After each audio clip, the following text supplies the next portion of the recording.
Howdy folks, my name is Bucket Fridge. I hope you're all doing very well today. Thank you so much for stopping by the channel. In today's video, we have some more warrior changes. I feel like it's just my luck. Anytime I post a warrior video with the updates, Blizzard is soon to come out with more updates. I didn't ask for this power, but I guess I have to embrace it. So in today's video, we'll be going over all the different changes that came with warrior and the new talent trees, which is pretty exciting. So after a smidge of housekeeping, we'll hop right into the talent trees. All right, just a bit of housekeeping. First thing is, if you are interested in all things tanking, this is definitely the channel for you. I've been covering all the different tank talent trees. There have been many updates, so I will definitely be doing a video on all the different tank talent trees and updating them as more changes come out. So again, if tanking is something that interests you or you're thinking about tanking, this is definitely the channel for you. Warrior is a little more unique because I've played every warrior spec quite a bit, all in mythic rating progression, so I feel like I have a bit of expertise when it comes to warrior, as it is my favorite class. So this is the only DPS that I really cover. So what we'll do first is we'll go over arms, fury, and then prot in that order. But the second piece of housekeeping is, again, this is always just my personal opinion. I encourage you to find as many opinions as you can and make the decisions that are best for you, and that way you can have the most enjoyable experience playing World of Warcraft. So without further ado, let's hop into the new changes and see what's going on. All right, we're gonna go down the warrior tree first, and then we'll go down the arms tree, and we'll do that order for every one of the different specs.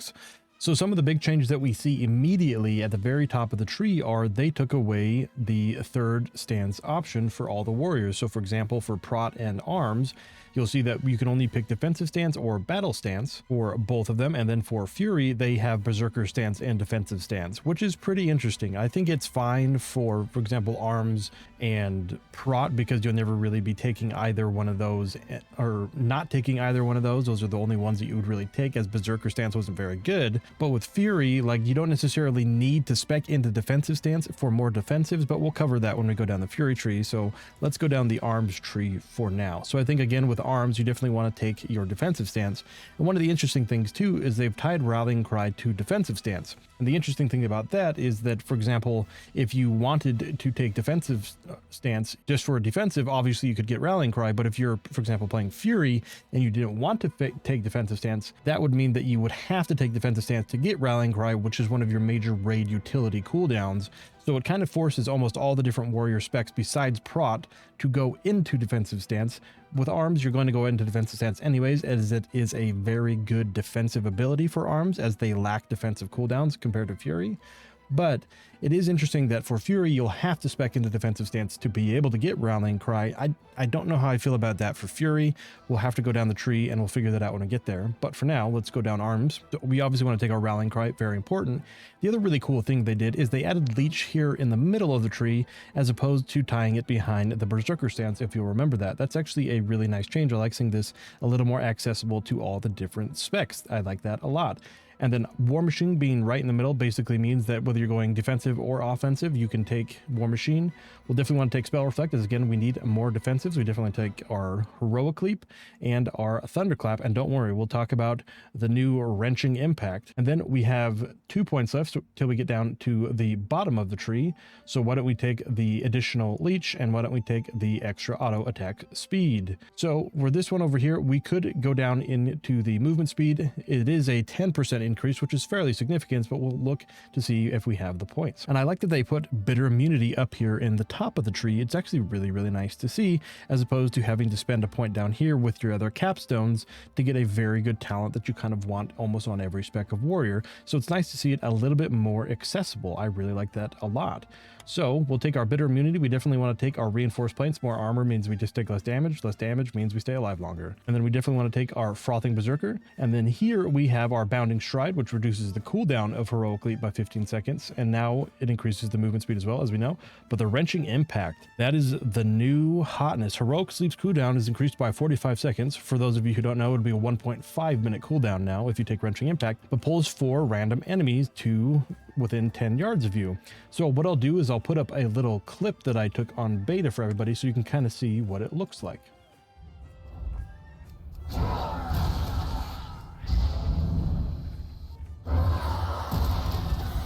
Pretty interesting, I'd say. I like that it snaps the mobs to in front of you. I think it'll actually be quite useful. It's not going to be something that you need to take all the time, especially just because there's not always going to be mobs that need to be snapped. I think this is a very fight dependent talent for at least arms and fury, but for tanking, this is pretty good in most scenarios, just being able to snap mobs to you and hopefully being able to have a little bit more utility when it comes to raiding environments as well. Obviously probably a must pick for M+, but for raiding scenarios, I don't know that you'll have to take this as arms and fury if the fight calls for it, obviously, but if not, I don't know that it's necessarily mandatory. So with that being said, why don't we take that for now, just because it's new and interesting and exciting? We'll definitely take our double time, more charges, more fury, always good. We're going to take our blood and thunder like always, as we're going to go down the bleed build for arms. We'll talk about the whole tree, but I really have been liking the changes to the bleeds that they've been using so far. So we got 6 points left before we get down to the bottom of the tree. So why don't we go with barbaric training, making our slam and whirlwind do more damage. We'll take some overwhelming rage, leaving us 3 points. And I guess we can take sidearm. It'll be interesting. It's just a passive that makes our auto attacks do more damage. So you're not really losing anything by taking it, just because it is additional free extra damage. There might be some better choices in the tree elsewhere, but I don't know that this is necessarily just a bad 1 point talent to take for just a little bit extra damage from your auto attacks. So we'll take that, and then we will take our seismic reverberations, leaving us with 1 point left. So why don't we spec into pain and gain for a little bit of extra defensiveness, or if you really wanted to, if you don't want pain and gain, you could take the impending victory. But there might also be something to be said about, instead of taking these two, going down into fast footwork, going down into honed reflexes to reduce the cooldown of overpower, and then getting 1 point in the crushing force, making your slam deal additional damage and increase crit.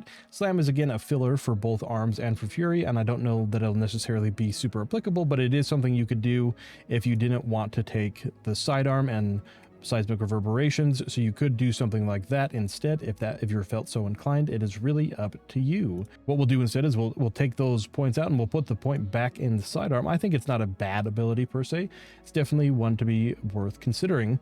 And then in the bottom of the tree, we'll go down into Avatar, and we'll go down into the casting Avatar or Colossal Smash cast Recklessness at reduced effectiveness. Obviously, Recklessness is a Fury cooldown, but it is a very, very powerful cooldown.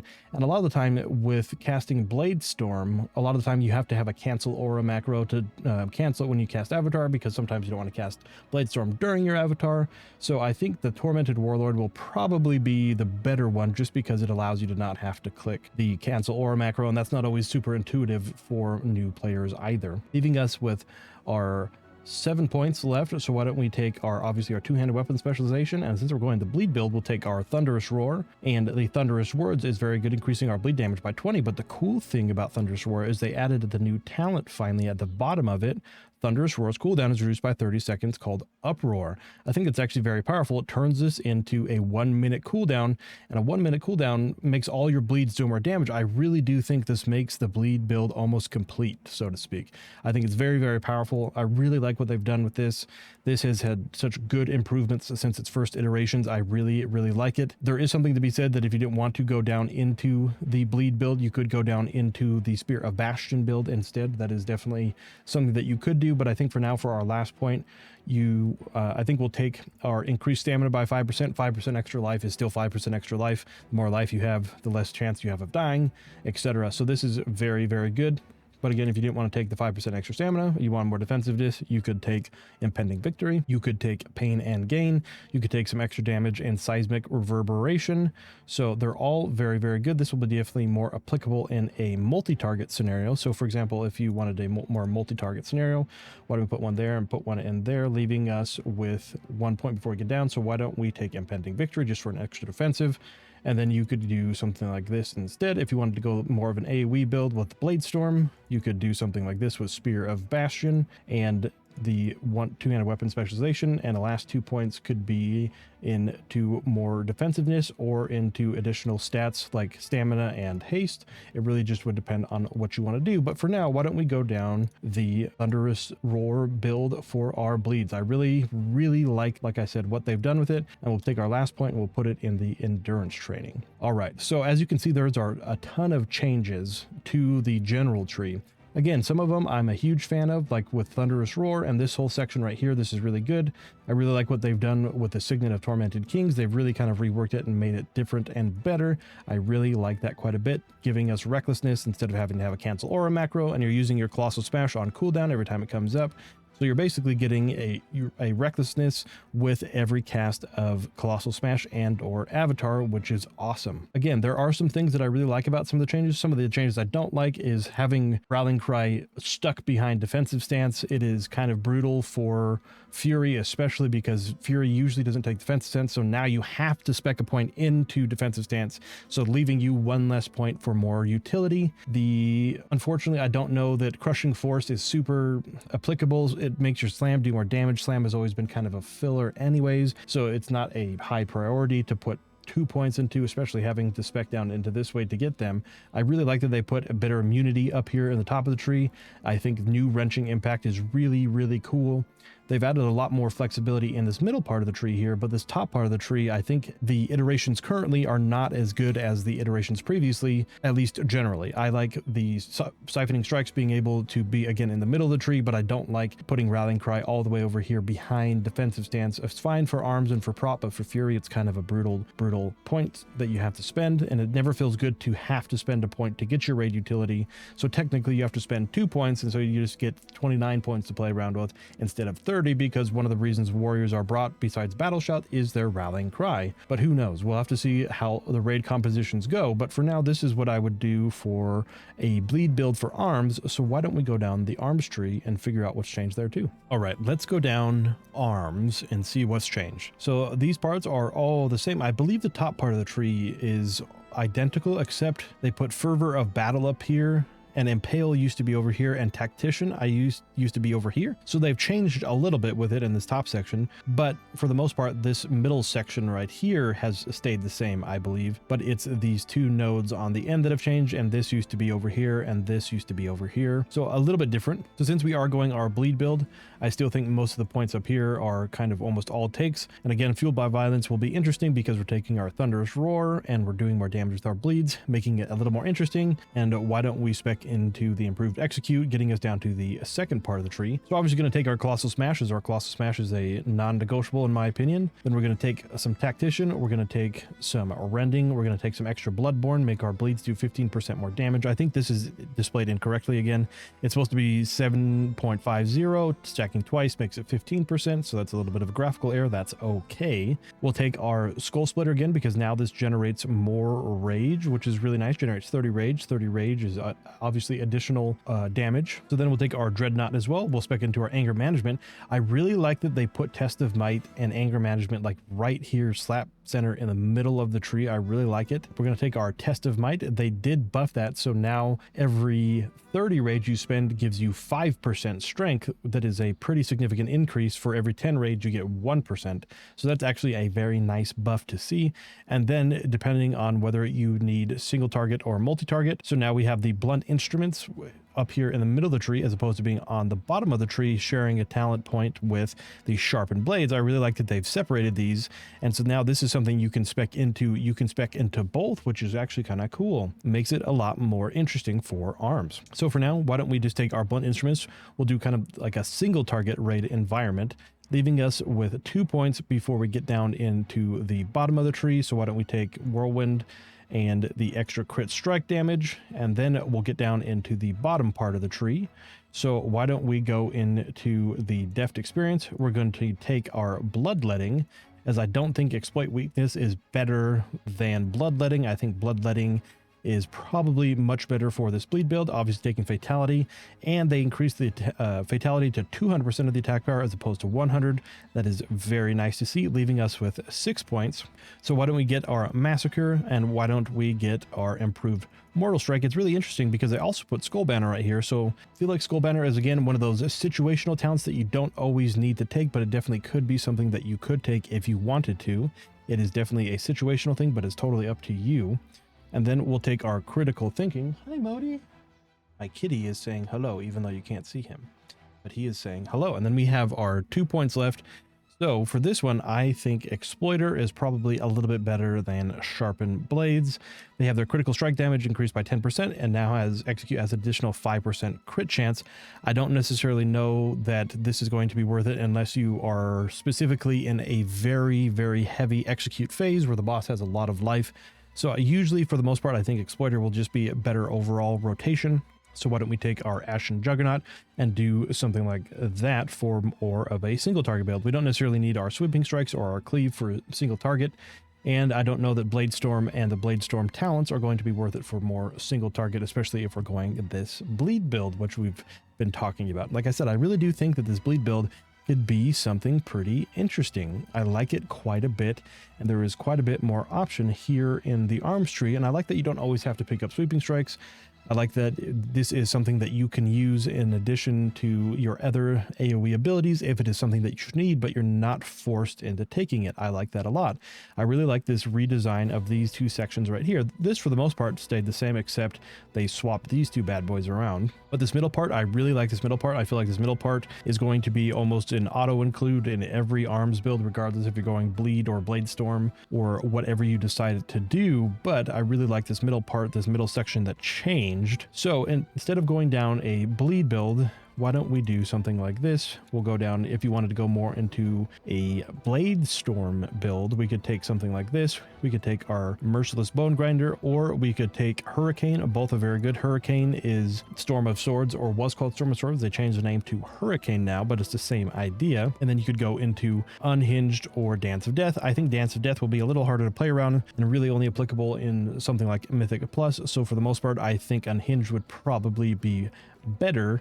And then if we didn't need, for example, if we weren't as focused as much on bleeds, I still think Rend is worth taking, and spreading Rend with Blood of Thunder is really good. We're just not choosing to focus on the bleeds instead. But for a multi-target scenario, why don't we do something like Cleave instead? And then we can go down into, again, the Exploiter and then into Juggernaut. I think Juggernaut is too good to take regardless of what, not to take regardless of what build you're planning on doing. And then we can go down into the Blade Storm for maybe a little bit more AoE. So I really like all the different options we have. And for our last point, why don't we take our Sweeping Strikes? I really like all the different options that we have as arms now, where you can really focus on the bleeds, and I really think that they made the bleeds competitive. So instead of, for this build, we'd probably go more of a Spear of Bastion with this build if we're going more AoE. And if you're an M+, for example, you could always take Shockwave, or you could just take the Piercing Verdict, buffing it quite a bit. So there's quite a bit of options. Like we've mentioned, again, I like this middle rework section here that they've done. I think this is really, really nice to see. I really enjoy the changes that they've made throughout here, and I think for the most part in the bottom of the tree it's pretty darn good. The only thing that I'm kind of sad about them getting rid of is Punishment. And if you'll know, Punishment was the Venthyr ability, allowing us to execute at above 80%, which was pretty huge. So the first part of the fight, you were able to be executing and stacking your Juggernaut and doing quite a bit of damage, but unfortunately that is not something that we'll be able to use anymore. They thought that it was probably too good, so unfortunately that's not always something that we'll be able to take anymore. I hope that it comes back in future iterations, because I really loved that ability. I wish that Venthyr had been a better choice in this expansion of Shadowlands, but unfortunately it was not. So I really loved seeing it reiterated into the tree, and now that it's gone, I'm kind of sad panda. Oh, and I forgot, if we didn't need the Blood Surge, we could always take the Sudden Death instead. But again, Arms has a lot of really nice options, whether you want to go full bleeds, whether you want to go more Blade Storm. I think it's very, very nice, and it maintained the niche of high execute damage, being able to just crank those execute phases very well. It lends itself to really well to multi-target or to single target, where bleeds or Blade Storm. So Arms is really quite flexible, and again, there are some changes that I'm sad about and some changes that I'm happy about. So overall, I think a net positive.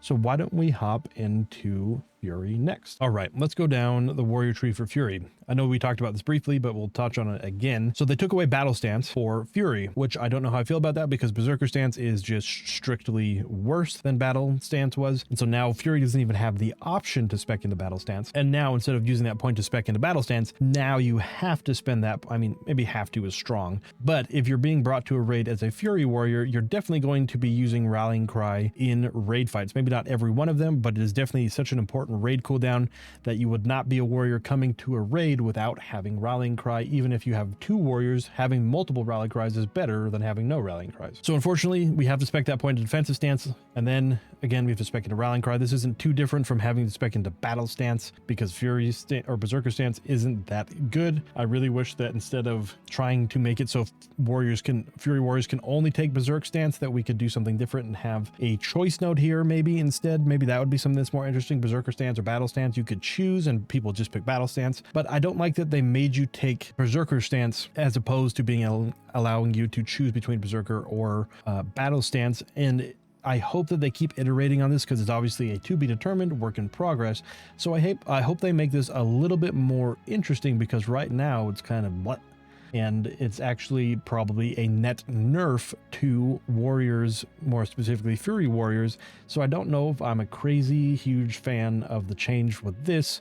I don't mind the idea of only being able to pick 2 stances, but just pigeonholing one of your specs to only being able to pick Berserk stance, that feels really bad. Maybe for both Fury and Arms, you could put a Berserker stance, battle stance choice node, and that would make a little bit more interesting when it comes to cooldowns and how you can manage your DPS and etc. But alas, we don't have that in the current iterations.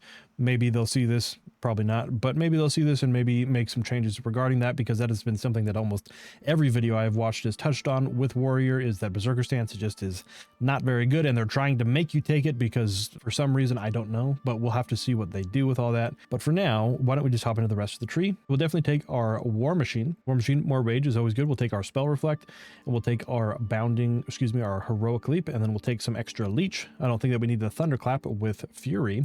And then we'll go down into increase our auto attack speed, leaving us with 1 point. So you could take Impending Victory if you felt so inclined. You could take the extra additional movement speed, or you could take something, say, out of the Leech and go more into a Inspiring Presence and then into that. But I really do like the Leech portion of it. I think this is really, again, really nice in the middle of the tree. And then we'll take our auto attack increase. And then again, I don't know if reducing the cooldown of Raging Blow is by 1 second is terribly necessary, especially again, this is slam increased damage, and again, slam has always been a filler, so I don't know if I'm a huge fan of that. So with our 1 point left, why don't we just take Impending Victory, allowing us to get down to the bottom of, or excuse me, the middle of the tree. So we'll take our Bitter Immunity again. Bitter Immunity is stellar, as we talked about. Having more armor allows us to stay alive longer. Frothing Berserker, no brainer. We'll take our additional rage increase, which is very nice for Fury, and then we'll take our barbaric training, allowing our whirlwind to do more damage. Whirlwind is a key part of Fury's AoE rotation, so this is very, very nice. And then we'll take sidearm, as we are going to be auto attacking quite a bit because we have to take Berserker stance, and that is okay for now. I hope they reiterate it. And then we'll take some seismic reverberations. We'll take our wrenching impact in a fight that it is applicable, and then we'll take our double time, leaving us with 2 points. And so we have a few different options. So if you did want to take Pain and Gain, they did lock it behind this part of the build. Thunderclap isn't very good for Fury, obviously. So I feel like this is just not something that you'll really be able to take as Fury anymore, unfortunately. So why don't we do something like this instead? We'll take the extra point in move speed, and then we'll take the honed reflexes. I don't think you need to spec into Crushing Force. It's kind of a talent. Not very exciting. If this affected more than just slam, that would be a little bit more interesting. Maybe it has a Bloodthirst tied into it instead for extra increased chance on your Bloodthirst to crit, so you can apply Cold Steel Hot Blood.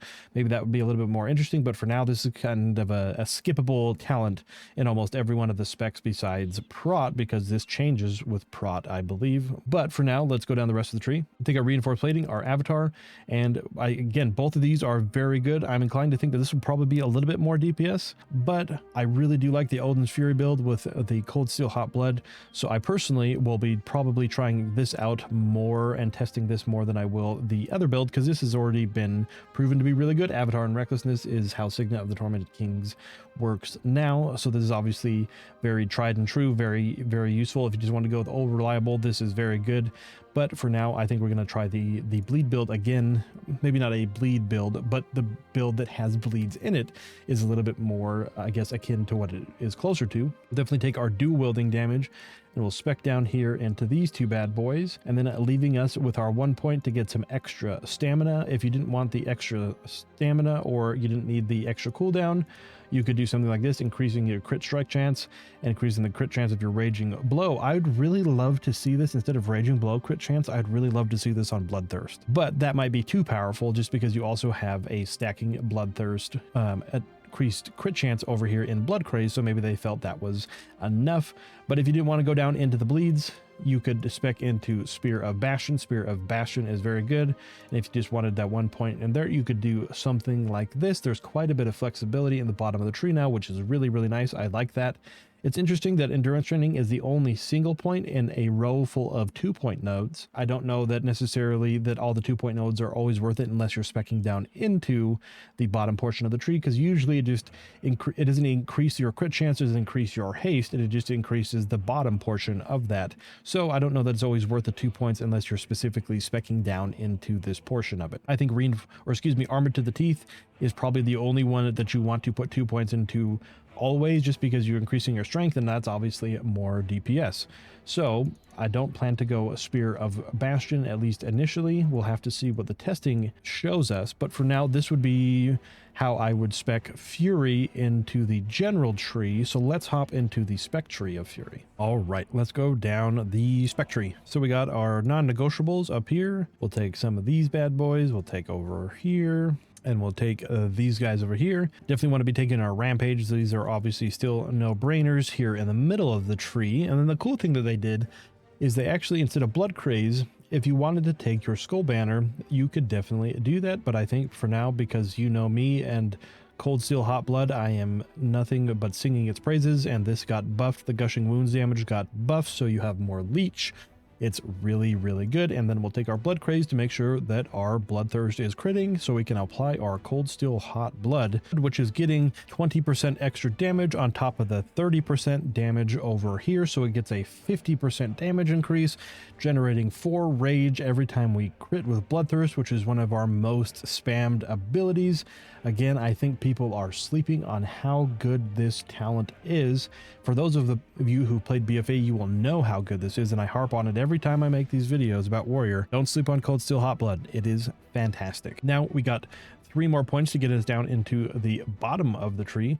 So it's interesting that they tied Cruelty right up here at the very top. It's one of those ones where you didn't necessarily spec into, but now you're kind of forced into clicking on it if you wanted to get down into this portion of the tree. And the other interesting thing is that they got Ashen Juggernaut. Fury is not necessarily as much of a executing spec as Arms is, but this is still really interesting because Fury still has obviously execute and is a decent ability on all warriors. And so being able to have Ashen Juggernaut to compete with the Arms warriors in those execute phases is actually really cool. So I think we'll definitely take our Ashen Juggernaut just because that is such a good talent. It is very, very hard not to take. And then we'll take our Massacre because we are taking our Ashen Juggernaut. Very, very nice. I don't know that sudden death is always necessarily worth it in Fury, as again, you're not necessarily as much of an executing spec as Arms is, but it definitely could be something that you take instead of, say, going into some of the other abilities. But for now, I think we'll skip it, as it is a good ability, but it's not necessarily better than some of our other abilities. So we got our bottom of the tree unlocked. So for this build, we're going to go into our Deft Experience, and then going into Deft Experience, we will also go down into Odin's Fury, and then they put one of the placeholders there, which is pretty cool. Odin's Fury increases your attack speed by 30% for 10 seconds. So for now, why don't we take that?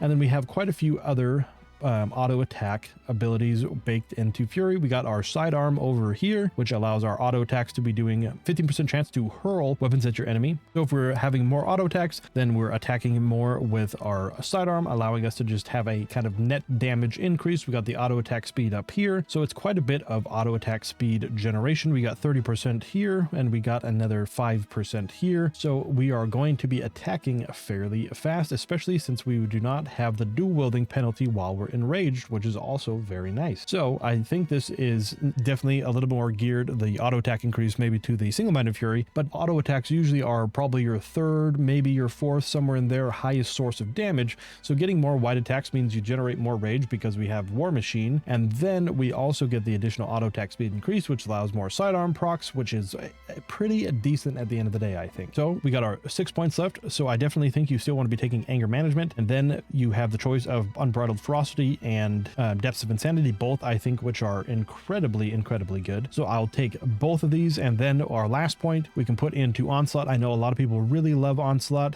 We also have the ability to take a point, say, out of one of these, and let's say we'll take out the unbridled ferocity, and we can put a point down into pulverize. It enrages you, and enrage lasts 1 second longer. Enrage is very good, so that is definitely something that you could work on taking instead of taking the chance. This is a guaranteed, every time you onslaught you do enrage, so onslaught is now getting quite a bit better, and I know some people are a huge fan of it. I've always been kind of ambivalent about onslaught. I don't dislike it, I don't like it particularly. It's always just been an ability. It's not bad at all, but having a guaranteed enrage every 18 seconds is very nice, especially because while we're enraged we attack faster and all the good things that come along with being enraged. But if you didn't want to go down into this side of the tree, even if you didn't want to take this side, you could do something like this instead and take the hurricane. Again, I think hurricane will be pretty strong both on multi-target and single target, just because of the ability to have a stacking strength buff that obviously will net you more damage in single target and an AoE. This becomes very good. So you could do something like this if you didn't want to spec it down into the Odin's Fury part of the tree, and then you could obviously take the Tormented Berserker in its place. But again, if you didn't even want to go to the Thunderous Roar build like we talked about, you could go more into the Spear of Bastion build, and then I would definitely spec into this side of the tree, and you could probably take out this point over here. And I still think Cold Steel Hot Blood is too good to pass up, but for those of you who are unawares and want something a little bit different, you could take something like this instead and take some extra points over here. And we have the improved Whirlwind, which is very nice. We have the extra, and we have the additional damage to Raging Blow. And then, or we could take the Meat Cleaver, which makes our next 4 single target abilities as opposed to our 2 single target abilities. So you could do something like that instead, and then we could spec down into the anger management, same thing, and then we could spec down into these bad boys over here, allowing us or to do something like this for more of a Raging Blow focused build on this side of the tree. And again, I think Bloodthirst and Cold Steel Hot Blood is very good. So I would personally, again, take that. But if you didn't want to, and if the numbers indicated later after all the number tuning has been finalized that it's just less damage, at least initially, until we get some more crit strike, and then as we're critting more later in the expansion, this could become even better. But I think for now it's still going to be very good. But for those of you who maybe are a little skeptical, that is okay, and you could do something like this instead. But again, my build that I will be trying out and testing ad nauseum will be the build as we just showed you over on the other side with these bad boys here and going down into Odin's Fury. And I'm very curious to see what they'll pick for this other placeholder talent. I'm very excited to see what it is actually. And then we'll just take this bad boy, and then we'll take Onslaught, and then even specking our last point down into Pulverize, which is really cool. Or if you didn't want to go into Onslaught and Pulverize, you could just take the extra points in critical thinking, which is always not terrible necessarily. But I think for the most part, this will probably net you a little bit more damage. I really like that Fury can basically get 1 capstone in each side of the tree. I think that's a very cool addition. I really like that part of it. With the Odin's Fury build, you're kind of exchanging Odin's Fury for Ravager in a multi-target scenario, but Odin's Fury having a very low cooldown is also very nice. It is a 45-second cooldown compared to a 1.5-minute cooldown with Ravager, so it'll be interesting to see which nets more damage, especially if you're going down these bleeds over here, getting this every 45 seconds. Your Dragon Roar is your Thunderous Roar is a 1.5 minute, but we take the additional cooldown, so it's a minute cooldown, so you can almost always use your Thunderous Roar with Odin's Fury to get you more damage while it is applicable. Very nice. Only a 15-second difference, obviously. And we got our anger management, so we have additional cooldown for our recklessness, our very powerful abilities. So I really like the ability to change depending on your own playstyle. Again, personally, with how good Recklessness is in combination with Cold Steel Hot Blood, the additional 20% crit strike, the stacking crit over here if your your Bloodthirst is not critting, both of these I think will net you a significant portion of damage. 4 rage every time you crit on Bloodthirst is a giant chunk of rage generation every time that you do it, allowing you to rampage more. And you're rampaging more, you're dealing more damage. It's just a very, very strong build, and I'm kind of happy to see that the people who loved Onslaught, I know that somebody in the comments really loved Onslaught, so shout out to that guy. But Onslaught is definitely something that wasn't always taken, so it's kind of cool to see it over on this side of the tree. But if I was going to play Fury tomorrow for the rest of the expansion, this is how I would at least start my build. This is something that I've been, again, harping on about the Cold Steel Hot Blood. I'm sure you've heard it at nauseum at this point, but this is what I'll be trying out for Fury when the expansion launches.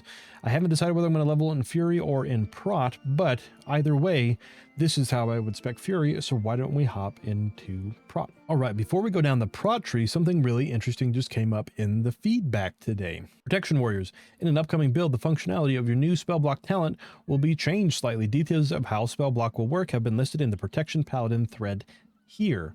So let's check out what they are changing with this Protection Paladin and the spell block. Protection Paladins. An upcoming build is going to have changes how your Holy Shield talent works and how spell block works. The Holy Shield talent is not changing, but how Holy Shield interacts with magic damage is changing. Holy Shield is themed as a spell block. However, in Shadowlands, it isn't actually a real blocked attack under the hood. This is changed to work similarly to how standard physical blocking works, and there are some changes as a result. So keep in mind, this is also how Fury, or excuse me, not Fury, but Prot's for Warriors spell block will work as well. And we are obviously very, very much fans of our spell reflect, so I'm wondering if they'll bake this into the spell reflect ability or if they'll give us another talent. It'll be interesting to see, but this is important to try and understand, so why don't we go over how it is changing. You'll actually have to have a shield equipped to benefit from this. That's not surprising. You can no longer spell block attacks from behind while stun, casting, or channeling a spell. That seems fine, as you're not really trying to do those things as Prot anyway. Holy Shield will no longer allow you to block periodic spell damage, so if there's like a magical debuff that ticks down on damage, your spell shield will not block that. That seems fine. It's meant to be like you actually are reflecting a spell off of your shield as opposed, or like absorbing it, as opposed to just taking less magic damage from periodic spell damage.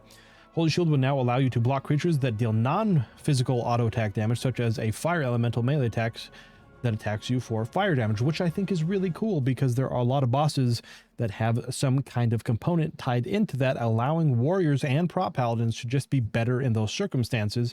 One of Prot Warriors' difficulties was always that they were susceptible to magic damage without spell reflect up. This is actually really, really nice change, so we'll be able to be a little bit more flexible, especially because in the raid, we'll be fighting a lot of elementals, probably fire lords, wind lords, you know, lightning lords, those kind of things. And so being able to block those melee attacks with your spell block is actually really, really cool to see. I really like that a lot, and I think it removes a lot of the scariness that happens with warrior and spell damage, because we really only had our spell reflect and our ignore pain to absorb magic damage, or just any other DR that is just flat damage reduction. It is definitely nice to see that we are getting a little bit more love when it comes to dealing with magic, and it is with Prot Paladin as well, which is really nice to see. So it looks like all the plate tanks are going to be very good at dealing with magic damage. Both Blood Decay, Prot Warrior, and Prot Paladin might be the preferred tank for any fight that has a source of high magical damage, especially with these changes. It is very, very nice to see. So the combat log will properly report spell blocks from Holy Shield as block damage rather than absorb damage. Alrighty. And then Holy Shield will continue to use your character's actual block chance, your character's armor value, for purposes of how much block value you have. This change will also apply to the new Protection Warrior spell block talent, which is pretty darn exciting. I really like these changes. I think they are definitely a net positive, and being able to just block more, especially because as we'll be able to block quite a bit of spells because our block chance is really high as warrior. So no longer will we just be absolutely nuked in the face with ranged pack pulls, especially because we got our new Gorfiend's Grasp that I'm sure not many DKs are happy to see with warrior. But this really adds so much utility to warrior. Warrior continues to stand out to me as probably the best tank in Dragonflight so far.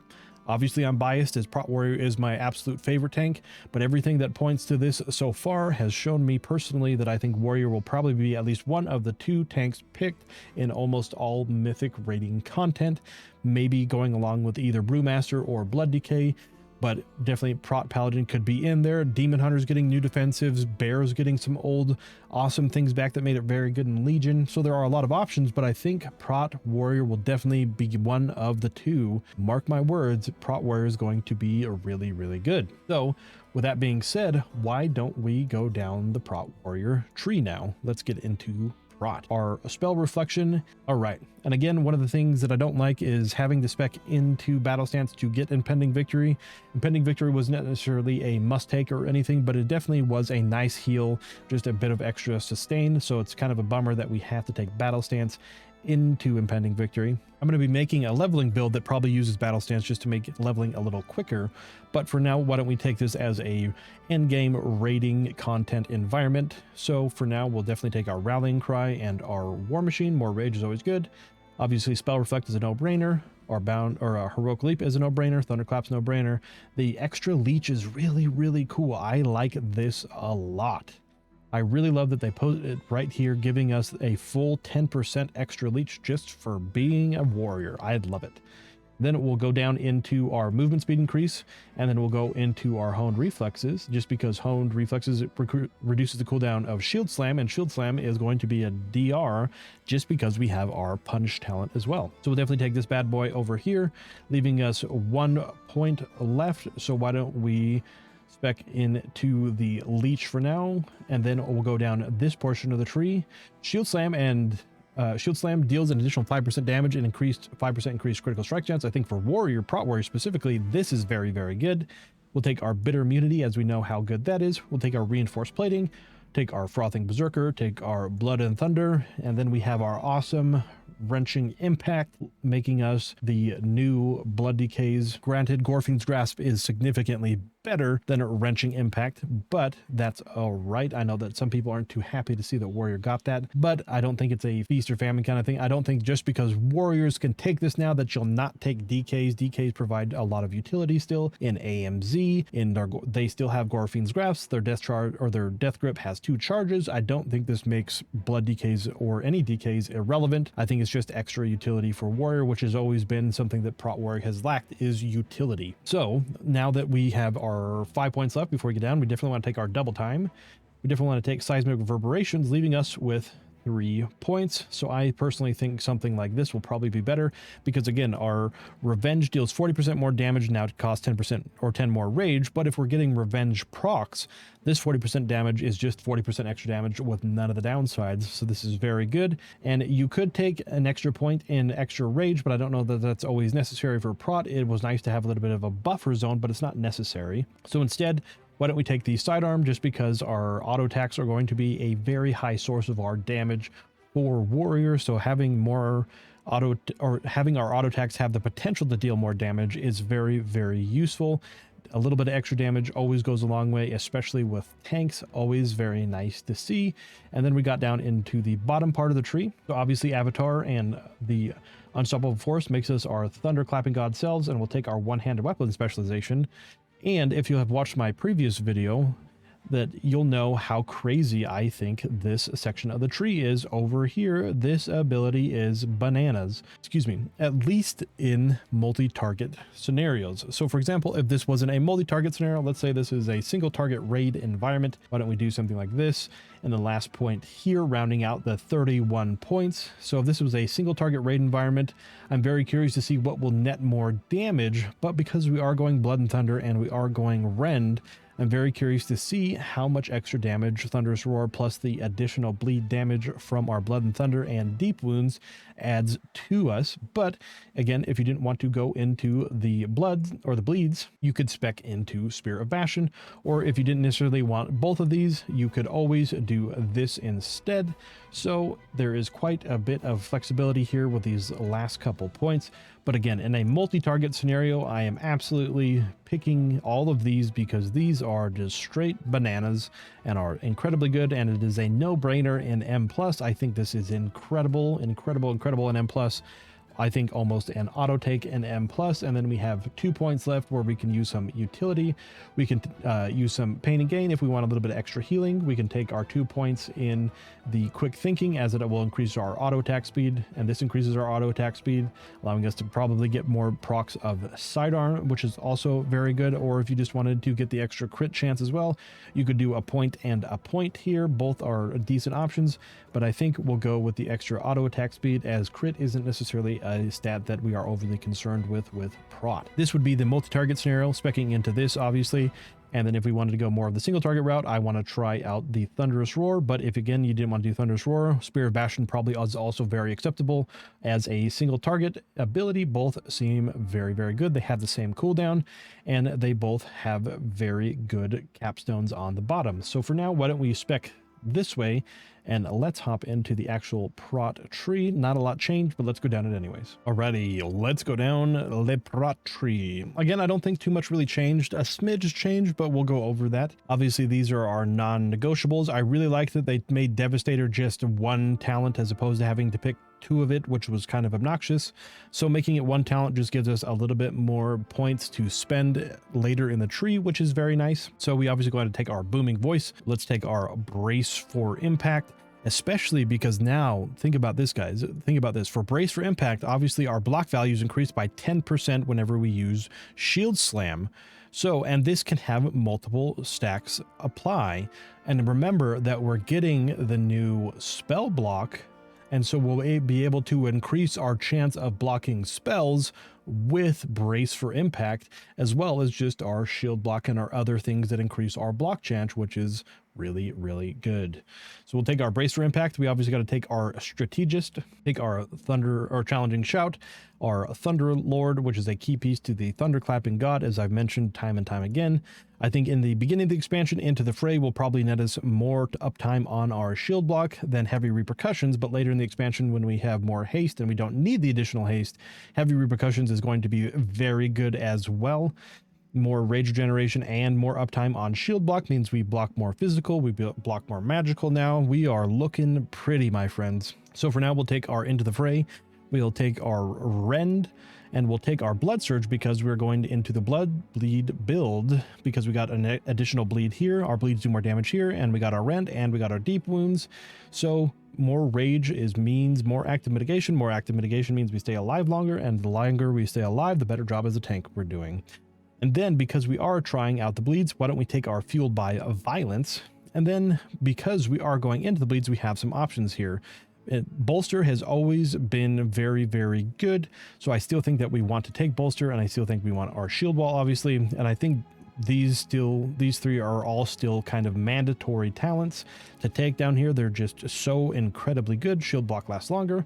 Again, this just makes the spell block even better. And then our wall is the awesome cooldown that we have, that our shield slam reduces the cooldown of our shield wall. And then we definitely want to take our punish. So the interesting thing is, if you didn't want to spec into bolster, for example, I don't know why you wouldn't, but if we are trying a bleed build, you could put a point in here and increase, or 2 points in here and increase the damage by up to 30%, especially if we're taking this side, but it leaves us a little less options down in the bottom part of the tree. So for now, why don't we see what we'd have to give up? So why don't we wait on that for now and then see what we can do? So we obviously got to take these, because these are all just straight bananas, leaving us with 5 points. So we could do something like this. So the interesting thing is, they made Storm of Steel, instead of reducing or increasing the duration of Ravager, they made it so Ravager does half the damage, but now has 2 charges, which is interesting because Ravager is definitely an ability that we're taking right now in live, but I don't know that it'll be necessarily something that we have to take come Dragonflight, because of how much better our rage generation is in Dragonflight compared to now. Ravager is something that obviously helps with AoE threat and helps us generate more rage while Ravager is active, but with our AoE already being really, really good, I don't know that we need to add an extra button into the Prot rotation, as with the Thunderclapping God, as you well know from playing in BFA, a lot of the time your rotation while you're an avatar is global thunderclap, global thunderclap, global thunderclap. And so you can do Ravager thunderclap, obviously, but it is on a 1.5 minute cooldown, and that is a pretty substantial amount of time, so you'll maybe have that for every other ranged pack. And again, this deals reduced damage beyond 8 targets, so it is a good ability, but I don't know that we necessarily need to spec down into Storm of Steel, because I don't know that you really want to take a 1.5 minute cooldown that now does 50% less damage, even if it has an additional charge, right? It kind of almost is like taking the same ability. Now you have to take this talent to kind of make Ravager worth it, because it is a 1.5 minute cooldown. And so even though it is again, a good rage regeneration, you kind of have to use both charges to net the same damage as one Ravager currently. And I don't know that you want to do that. So for now, we will take Ravager, but I don't know that you need to. Instead, because we are going to bleed build, you could spec 2 points into that, getting us some more bleeds, and then 1 into the endurance training, getting some extra stamina armor. I think if they make shield charge have no minimum range, that you can just be in combat and bang, shield charge something, or maybe even make it 2 yards or something very, very small and insignificant, because right now, again, this plays very similarly to how our reprisal works on live. And I don't know that I've met many Prot warriors that talk about how much they love reprisal. If anything, it is kind of a shared opinion that reprisal is just kind of a band-aid to a problem that they don't know how to fix. Obviously, these problems are getting fixed in Dragonflight, but they don't really have a solution to how it is now. So unless they take the minimum range off a shield charge, I just don't know that you want to be leaping out of combat or intervening to somebody, because then if you're intervening to somebody, you have to intervene in the tree, and then you're taking 1 less point in something else, etc., etc. So if we're trying to bleed build, instead of going down into Ravager, I would do something like this and get some extra damage with our Bloodborne, which is very, very nice. You, again, could take Skull Banner, which is pretty cool. And we do have our Spike Shield, and blocking deals 30% of the attack power. This might be more applicable later in the expansion when we have a lot more attack power, just because we'll have more stats. But in the beginning, I don't know that the Spike Shield is worth a talent point when you could be taking bolster or additional bleed damage, which seems to be the way that they are leaning towards with Prot, having our Rend, having our Deep Wounds, and allowing each spec to spec into the bleeds is really, really cool. Kind of gives Warrior it's one of its identities back, which has always been something that's been kind of left out in the last couple of expansions, is the bleeds. So I'm actually really excited to try them. But again, if you didn't want to go into the bleeds, you could always even put 1 point in here and take Ravager. Again, I don't know that I'm a super fan of having 2 charges now. It is obviously additional rage regeneration, but we have really good rage generation because we are getting our Thunderclapping God selves back. Even at level 60 on the beta, I was still getting Avatar up almost as soon as I was done with the pack, maybe had 10 seconds left, and with more haste that will come up even faster. So this is something you could do if you didn't want to spec both points in here, you wanted to take Ravager, or if you really didn't want to deal with the bleeds at all, you could spec into this and then go into the Spear of Bastion like we talked about. But I think in for example, a multi-target scenario, this would probably be better served like this, and we'll take 1 point in these just so we can get the additional haste and the auto attack speed. I think this would be more for a multi-target scenario. You could do something like this in M+, having the 2 charges of Ravager just would be additional rage generation. So this could be more applicable in a multi-target scenario, but in a single target scenario, I don't know that you're taking Ravager. I just don't think that the bang is worth the buck, so to speak. I think that your talent points are better spent elsewhere. So for a more single target environment, I definitely think the bleeds will probably net you more damage. Maybe even in a multi-target scenario, the bleeds will net you more damage. That's my inclination, but we will have to do some testing. But for now, if I was going to go like into a Mythic Plus scenario, I'd probably do something like this. But again, you have a few points to play around with in the bottom of the tree here to kind of mix and match. But again, if you wanted to go into the bleeds, you could take something like this and go into both of these. And in a boss fight, obviously you don't need the shockwave as it's not going to stun, but in any kind of fight that has the adds on it, you could do something like this instead. The extra cooldown is nice, but if you just want to have your shockwave up for whenever ads spawn or those kind of things in a boss fight, that is obviously very applicable and very, very good still. For now, this is essentially how I would spec the Prot Warrior given some of the changes. I'm really excited to see the new spell block talent that we're getting, but I think Prot Warrior is just continuing to get better and better and better, which is very exciting to see. And I think all the warrior specs are being iterated upon. Most of the changes are pretty good. So why don't we wrap up this video, and I'll see you guys on the other side. Alrighty, folks, that's going to wrap up this warrior video. I hope that you found it all informative and helpful, and if you did, make sure to throw a subscription and a like and a comment and let me know what you're most excited about for Dragonflight. But thank you everybody for watching. I really do appreciate everybody's love and support. I would appreciate everybody tuning in to future content, and especially if you are interested in all things tanking, remember this is the channel for you. But again, thank you everybody. I really do appreciate every one of you. Thank you all so much, and until the next one, remember to be safe and be kind, and I will catch you all in the next one.